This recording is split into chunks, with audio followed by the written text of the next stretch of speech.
Now, the other difference is from a delivery perspective. Now, I'll give you a couple of practical examples. If you think about eye contact, now we want to make good eye contact with the audience. Why? Because we want to make a good connection with them.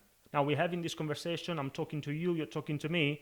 If we were having this conversation and I wouldn't be looking at you, what would be the experience for you? I mean, I probably would be thinking that you were not interested in what I had to say, or you were distracted. Exactly. Yeah. And the same happens when we give a presentation to an audience, when we give a lecture.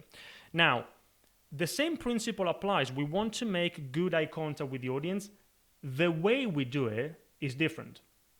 Face-to-face, we want to have a person-to-person interaction. So one person, one sentence. Another person, another sentence. Another person, another sentence. That's how we do good eye contact. Yeah. That's how we make good eye contact. You sort of sweep through the audience, don't you? Exactly. Yeah. It has to be a person-to-person interaction. Online, what do we need to do? Well, the audience is there today. Yeah, we're talking to you. So I'm talking to you, Marisa Ginazzi. I'm talking to you, Aoife. Yeah, I'm talking to you, Sue. Yep. Yeah. So if we are communicating online like we're doing today, then instead of looking at the screen or looking at our slides, depending on what the context is for us, we need to remember that the audience is there. So we need to look at the lens of the camera, and that's how we make a strong connection.